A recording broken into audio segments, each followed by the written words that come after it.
Magandang araw po sa lahat ng ating mga taga-subaybay dito sa palatuntunang Know the Truth sa TV Maria. Muli po, ito si Attorney Marwil Yasus OP ng Company of St. Dominic, Defensores Fidei Foundation at Catholic Faith Defenders. Kasama na naman po natin ang ating pinakamamahal na apologist priest. Walang iba kundi si Reverend Father Abe Arganyosa. Magandang araw sa iyo, Father. Magandang araw sa iyo, Atty. Mars, at tayo po'y nagpupuri sa Panginoon na muling makabalik dito sa programang ito para maipagpatuloy natin ang pagpapaliwanag ng salita ng Diyos, gayon din ang mga doktrina ng ating Santa Iglesia. At makakasama natin sa araw na ito ang aking kapatid sa Company of St. Dominic, walang iba kundi si Brother Adrian Tambuyat. Magandang araw po sa inyo lahat. Sa mga manonood po ng Know the Truth, Padre Abe, kapatid na Madwil. Maraming salamat po at binigyan niyo po ako ng pagkakataon upang mapunta dito sa programang ito. Sa kabatiran po ng lahat, si Brother Adrian ay nagtapos ng kursong Bachelor in Communication Arts sa prestihiyosong Kolehiyo de San Juan de Letran, Father. Yes, at tayo nagpupuri sa Panginoon na makasama rito sa ating programa ang kapatid na Adrian. At alam po naman natin na siya isang masigasig at pagtanggol ng ating pananampalataya. Sa katunayan po siya ay aking kasama na nagtatanggol sa pananampalataya sa Splendor of the Church Blogspot. At Brother Adrian, pakikwento nga sa ating mga tagapanood kung saan ka nahasa ng iyong Catholic apologetics. Mula po nung ako'y pagkabata pa lamang, madalas po ako nakakapanood ng iba't ibang programang panrelihiyon. Alam naman po natin kung ano po yung mga sikat na panrelihiyon dito sa bansang Pilipinas. Sa gayon, napaisip po ako, ano ba talaga ang totoo?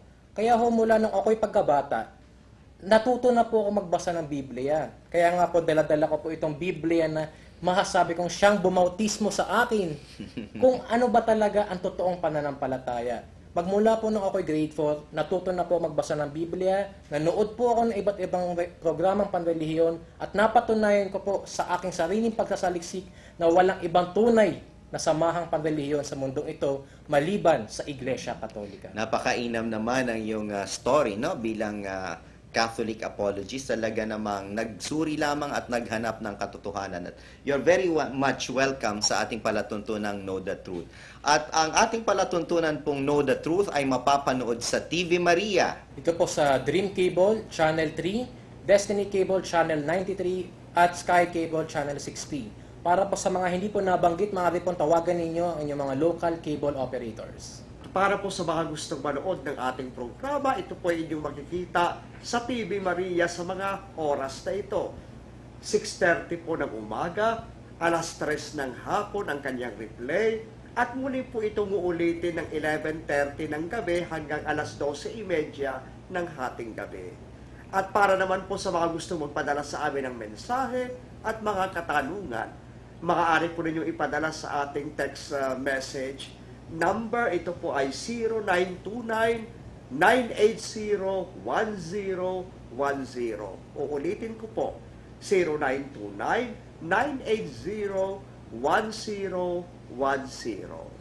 At isa naman pong napaka-interesanteng talakayan ang magaganap makalipas po ang ilang paalaala. At sa ating pagbabalik, narito po ang ating katanungan.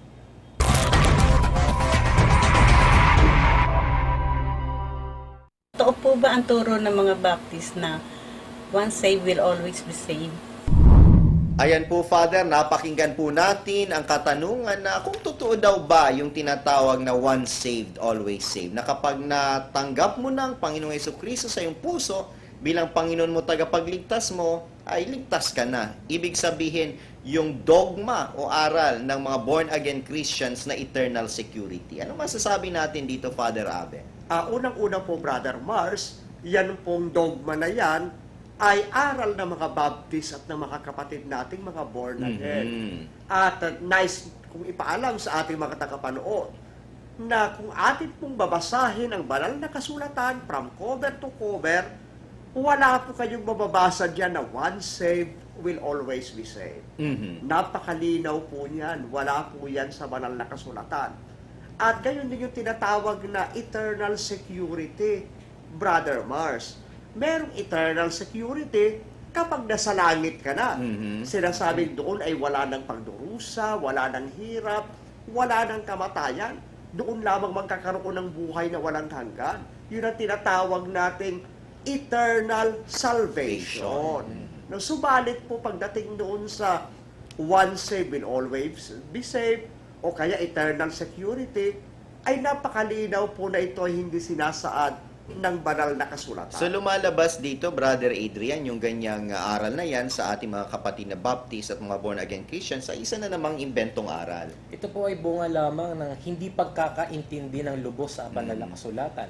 Dahil madalas pong sinasabi ng ating mga kapatid na mga born again po at mga Baptist na ang once saved, always saved, ito daw ho yung doktrina na kung saan sinasabi na pag tinanggap mo na si Kristo ang iyong Panginoon, ligtas ka na. Yun nga din ang aking problema sa isyong yan sapagkat kahit nasa ang talataan ng Biblia, wala tayong mababasa na if you accept Jesus as your personal Lord and Savior, you are already saved at hindi na mawawala ang kaligtasang natamo mo na. Walang nasusulat na gano'n. Alam nyo nga po, Brother Mars at Father Abe, ang sinasabi po sa Biblia talaga ay yung tanggapin mo si Kristo na siya ang Panginoon mo at ang tagapagligtas, pero wala po ako nabasang personal. Alam mo kapatid ni Adrian, Father Abe, meron namang talagang binabanggit sa Biblia na pagtanggap kay Kristo. At gusto kong salungguhitan ito sapagkat gusto kong maunawaan ng lahat kung anong ibig sabihin ng pagtanggap kay Kristo. Ito'y makikita natin sa Colosas 2:6. Kapatid ni Adrian, pakibasa nga. Kung paano nga na inyong tinanggap si Kristo Jesus na Panginoon, ay magsilakad kayong gayon sa Kanya. Yung pagtanggap kay Kristo, dyan sa binabanggit, kailangan na lumakad ka kasama niya. So, hindi pa rin nagpapatunay dito ng eternal security. Paano kung tinamad ka sa paglakad, hindi ka na sumama, edi naiwanan ka. Opo. At ituloy mo yung basa sa versikulo 7, kapatid na Adrian. Na nangauugat at nangatatayo sa Kanya at matibay sa inyong pananampalataya. So, ibig sabihin, para ikaw ay maging matibay sa iyong pananampalataya, ay tanggapin mo si Kristo at lumakad ka nakasama niya. Doon pa lamang sa bersikulong ating binabanggit, ay talagang taliwas na Taliwas yung po. usapin ng mga Baptist at ng mga Evangelicals tungkol sa once saved, always saved. Father Abe, anong masasabi niyo po dito? Yes, una po Brother Mars, nais ko pong basahin ng isa pang talata na madalas gamitin ng ating mga kapatid na born again. Hinggil po sa kanilang pagtatanggol sa tinatawag nating OSAS o Eternal Security. At ang kanila pong binabasa ay itong Romans chapter 8, verse 28 to 30. Pakibasa po kapatid na Adrian. At nalalaman natin na ang lahat ng mga bagay ay nagkakalakip na gumagawa sa ikabubuti ng mga nagsisiibig sa Diyos sa makatuwid bagay niyaong mga tinawag alinsunod sa Kanyang nasa. Sapagkat yaong mga nang una pa'y Kanyang nakilala, ay itinalaga naman niya na maging katulad ng larawan ng Kanyang anak, upang siya ang maging panganay sa maraming magkakapatid. At yaong mga itinalaga niya ay Kanyang tinawag naman, at ang mga tinawag ay inaring ganap naman niya, at ang mga inaring ganap ay niluwalhati din naman niya. Okay. Nais ko pong basahin yan sa wikang Ingles nitong paboritong Biblia ng mga kapatid nating born again, ang New International Version. Dito po sa verse 29 to 30 ng Romans chapter 8. For those God foreknew, He also predestined to be conformed to the likeness of His Son, that He might be the firstborn among many brothers. And those He predestined, He also called. And those He called, He also justified. Those He justified, He also glorified. Sabi nila, kita nyo na, mayroong mga taong predestined na ng Panginoong Diyos. At yung mga predestined na yan ay Kanyang pinili, tinawag. At kapag tinawag ka, ikaw ay i-justify niya. And once you are justified, you will in turn be glorified. Kaya sabi nilang ganyan, yan ang tinatawag naming OSAS, no, na once saved will always be saved.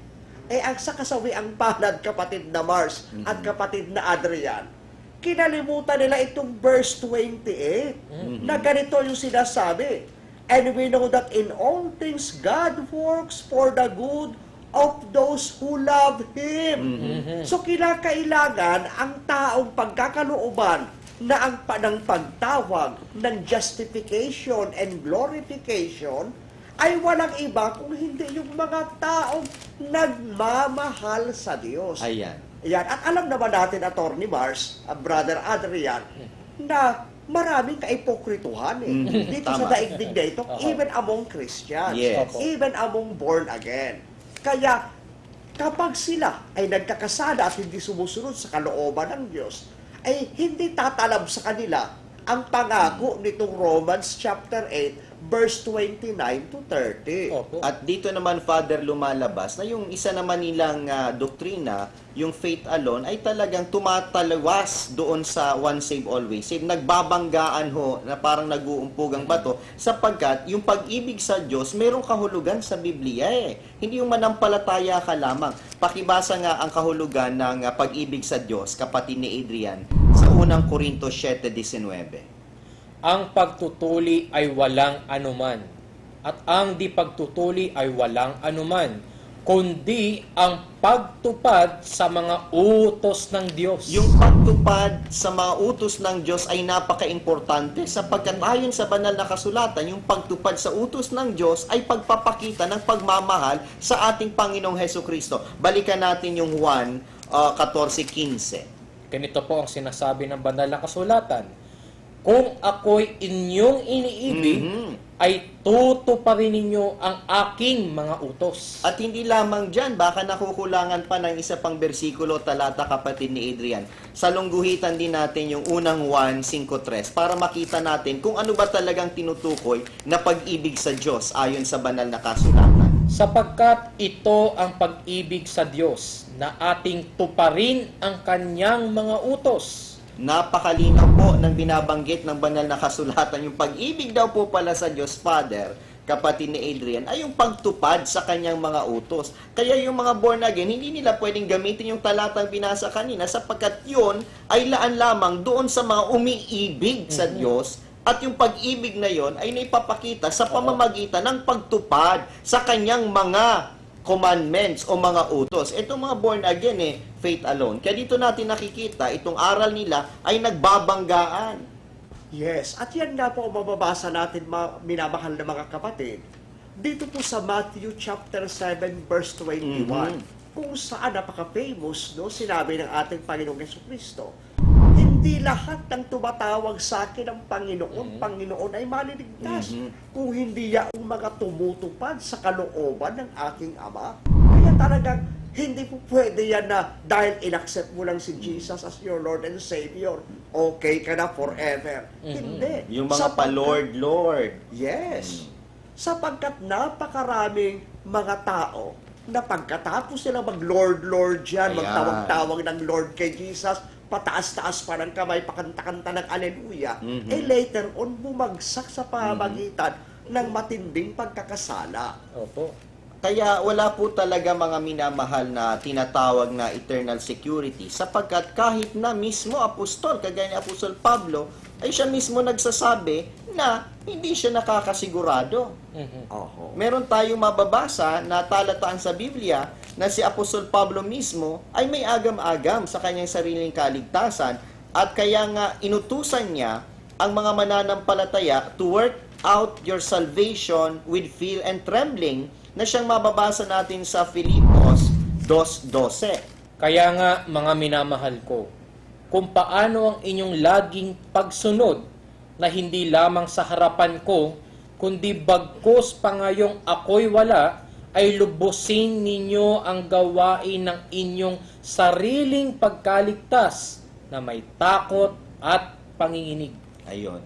Kung sigurado ka na, ba't ka pa matatakot at manginginig? Opo. Di dapat kampante ka na. Opo. Exactly. Si Apostol Pablo mismo, meron pang sinabi na siya mismo, matapos siya makapangaral, maari din siyang ma-disqualify o ibig sabihin matakwil at hindi na maligtas. Mismong Kaya, apostol na po mismong nagsabi, apostol no? na. Ito sa unang Korinto 9:27, ganito po ang pahayag ng banal na kasulatan. Ngunit hinahampas ko ang aking katawan at aking sinusupil, baka sakaling sa anumang paraan, pagkapangaral ko sa iba, ay ako rin ay itakwil. Si Apostol Pablo na ho ang nagsasalita. Siguro itong mga baptist o mga born again ay mas mataas pa ang pagkilala nila sa kanilang mga sarili maliban kay Alam niyo po, Apostol eh. Pablo, no? At hindi lang Nakakatawa. yan, kahit na ang Apostol San Juan, Mhm. ganyan din ang kanyang turo. Pakibasa po, minamahal na kapatid na Adrian, itong ikalawang Juan, verse 8.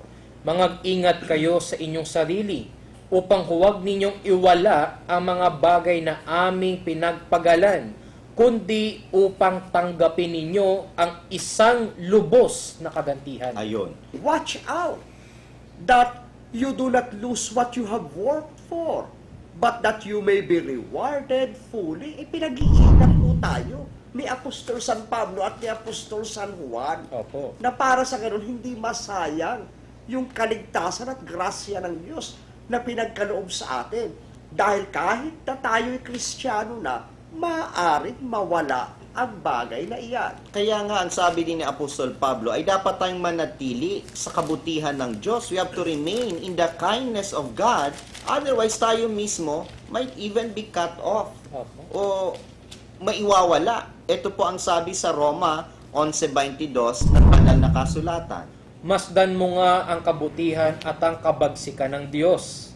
Ang kabagsikan ay sa nangahulog, datapwat ang kabutihan ng Diyos ay sa iyo, kung mamamalagi ka sa kanyang kabutihan. Sa ibang paraan ay ikaw man ay puputulin. So, ibig sabihin, Puputulin manatili. po eh. Manatili. Opo. Dahil kung hindi, ikaw ay puputulin. Asan dyan ngayon ang eternal security? So talaga itong aral ng mga Baptist Father at ng mga born-again Christians ay nakikipagdigma sa salita ng Diyos. Ni isa ho, walang itinama kapag Biblia ang pinag-uusapan. Talagang taliwas ho, na imbis na mapalangit ho tayo, impyerno ho ang kababagsakan sa atin, sapagkat hindi po aral ng Diyos ang ganyang klase ng pangangaral na sa bulakbol. At Yes. doon sa mga kampante na sa kanilang mga sarili. Yes, alam nakakatuwa nga po, Atty. Mars at Brother Adrian. Opo. Sapagkat yung bagay na yan ay napakalinaw na, hindi lamang ngayon sa bagong tipan, maging sa lumang tipan pa. Mhm. Yan ay talagang binigay na sa atin na napakalinaw ng Panginoong Diyos at ng mga propeta.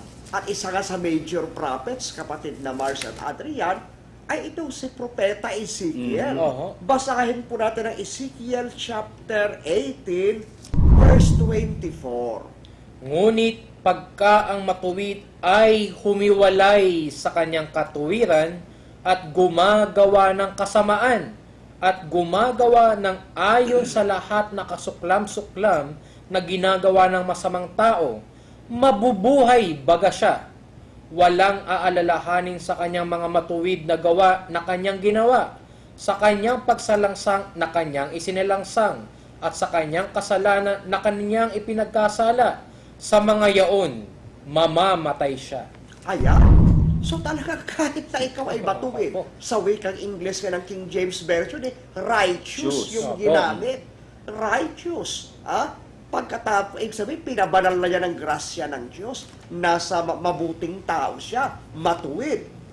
Kapag ang matuwid gumawa ng kasamaan, ayan ay talagang mamamatay siya. Ibig sabihin yan, hindi siya magkakaroon ng kaligtasan. Dahil ang ibig sabihin ng kaligtasan ay buhay na walang hanggan. Opo. Talaga nga naman pong pagpamanhin po ng ating mga tagapanood, natatawa ho kami sa ganitong pangangatwiran Opo, ng ibang mga sekta ng reliyon. Na taliwas po talaga sa aral ng banal na kasulatan. Kagaya ng sinasabi nila na kapag ikaw daw ay justified na, you are a just or righteous person, imputed na sa iyo ang righteousness ng Panginoon, ay hindi ka na mabubuwal o hindi na mawawala yung kaligtasan mo. Taliwas ito sa sinasabi ng Kawikaan 24:16 na kahit na matwid na, ay maaring makailang beses ka pang mahulog o matumba o mabuwal.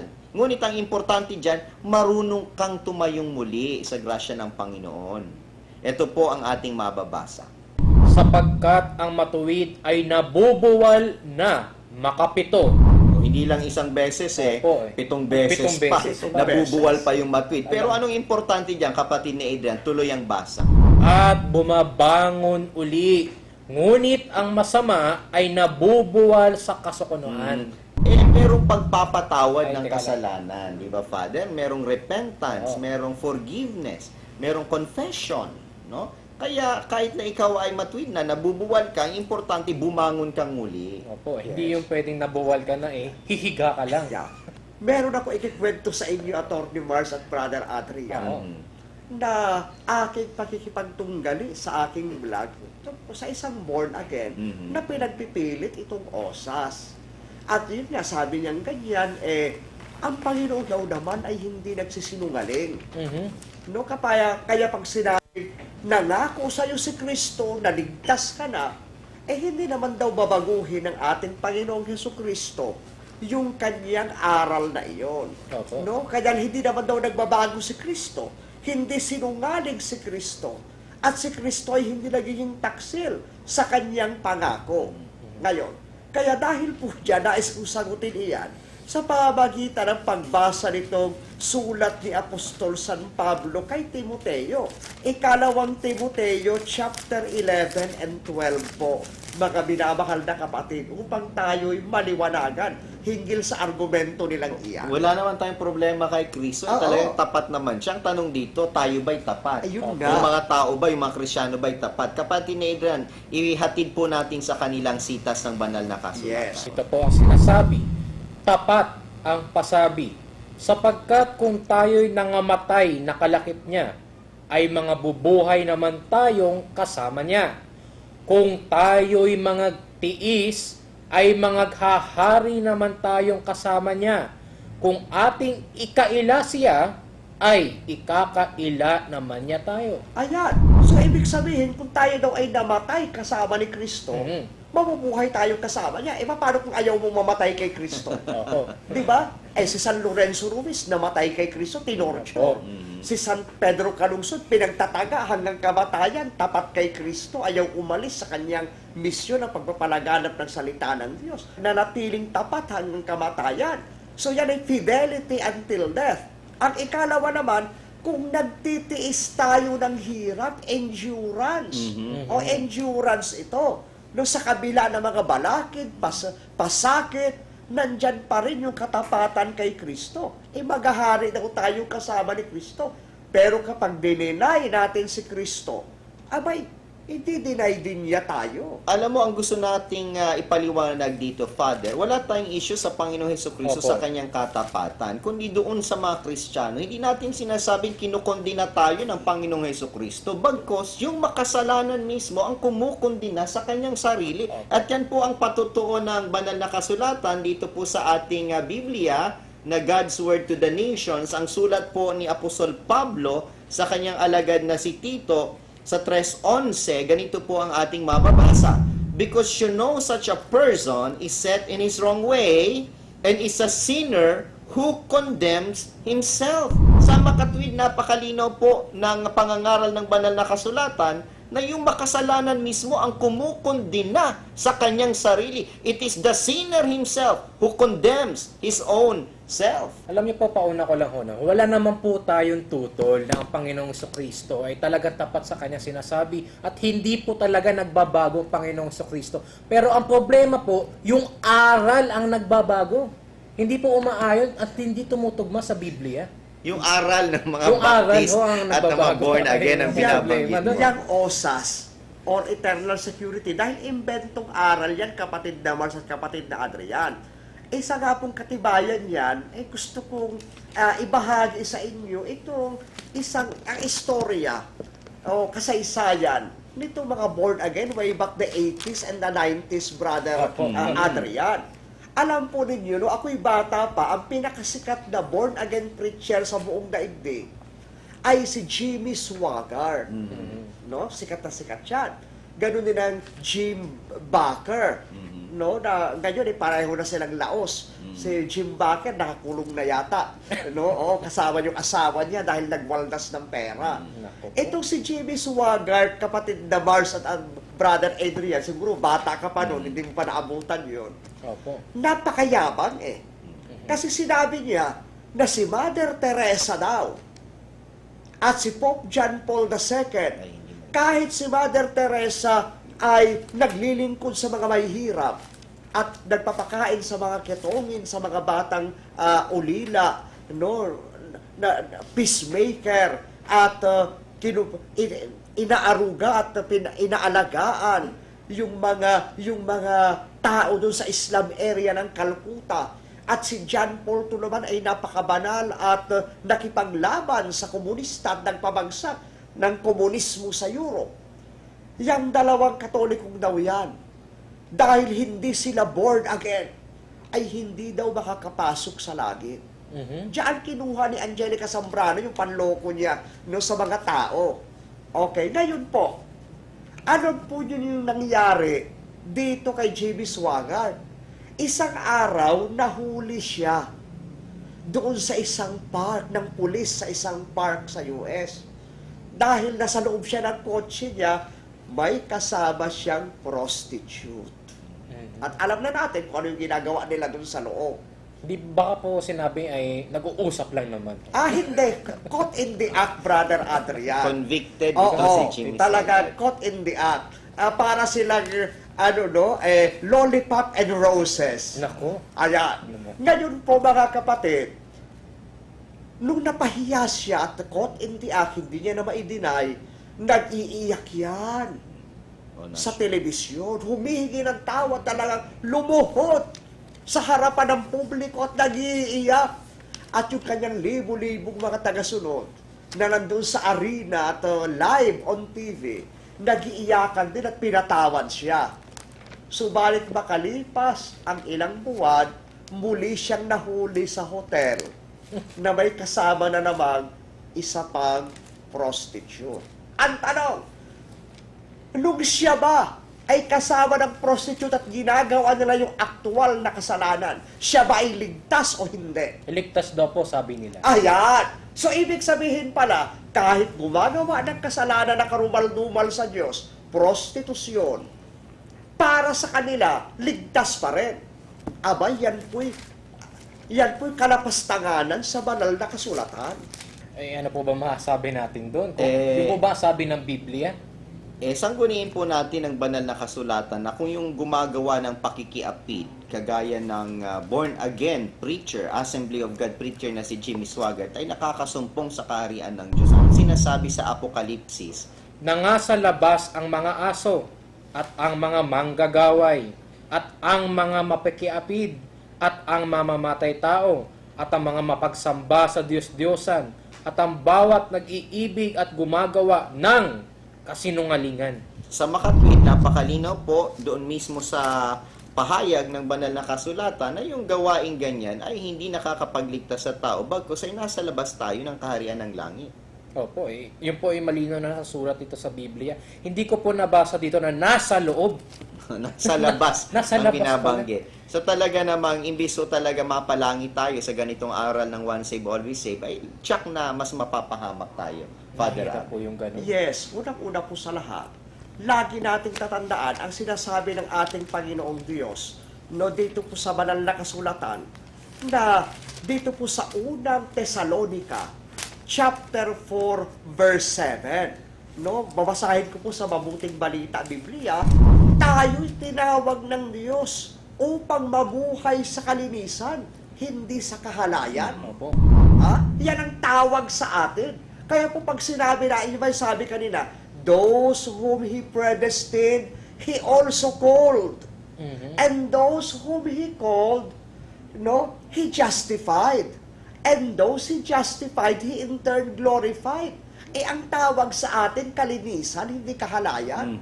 Kaya hindi bahagi ng tawag yung pamumuhay sa kasamaan. Yung tawag ng laman. Yes. Hindi lang po natin yung i-refer ito sa kaso ni Jimmy Swaggart. Kung hindi sa ating Sa lahat, lahat. katolik Opo. man o hindi. Opo.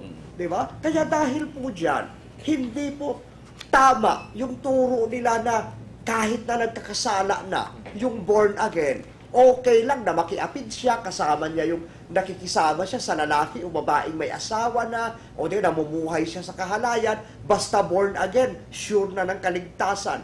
Yan po ay isang uri ng kasinungalingan na tinatanggihan natin dahil hindi ito naaayon sa banal na kasulatan. Ito ay salungat sa aral at turo ng ating Panginoong Diyos. At sa ating pagtatapos po, napakalinaw naman talaga na taliwas at salungat sa banal na kasulatan itong kathang aral ng mga born again at mga baptist na once saved, always saved. At babanggitin ko po ang sinulat ni Apostol Pedro sa ikalawang Pedro 1:10. Ganito po ang ating mababasa sa God's Word to the Nations translation. Be all the more eager then, fellow Christians, to make sure that your calling and choosing are secure. If you do this, you will never fall away. Verse 11, then you will be welcomed richly into the everlasting kingdom of our Lord and Savior Jesus Christ. Wala na naman po tayong oras sa mga susunod po ng ating pagtatanghal. Mas palalawigin pa po natin ang ating diskusyon tungkol sa usaping ito. Muli, kasama po natin si Reverend Father Abe Arganyosa. At sana po'y muli na pagbigay linaw sa inyo ang programang ito at naway marami kayong natutunan ngayon upang sa pagkakataong ito ay higit po ninyong magkaroon ng kaalaman at higit sa lahat masagot po ninyo yung mga paninira sa atin at itong mga argumentong ginagamit nila para sirain ang ating pananampalataya. Nawa maging matibay po tayo at panghawakan natin ang aral ng Santa Iglesia, hindi ang mga inventong aral na gawa-gawa ng tao. Brother Adrian Tambuya. Opo, muli po ako po ay nagpapasalamat sa inyong pag-imbita po sa akin dito sa programang ito. Inaanyayahan po namin ang ating mga manonood, lalo na po sa mga hindi pa ho nakakapanood, sa mga nandyan ho, mga audiences natin, imbitahin po natin sila. Hindi po masamang magsuri ng ating pananampalataya. Mas mabuting sa aga po ng panahon na ngayon, suriin na natin ang pananampalataya upang sa gayon, pag dumating ang araw na kailangan tayong tanungin ng ibang mga tao, alam natin kung paano ito sasagutin. Sumainyo na naman po ang isang pagtatanghal ng Know the Truth dito sa TV Maria. Muli po ako'y nagpapaalala. Alamin po natin ang katotohanan na siyang magpapalaya sa atin.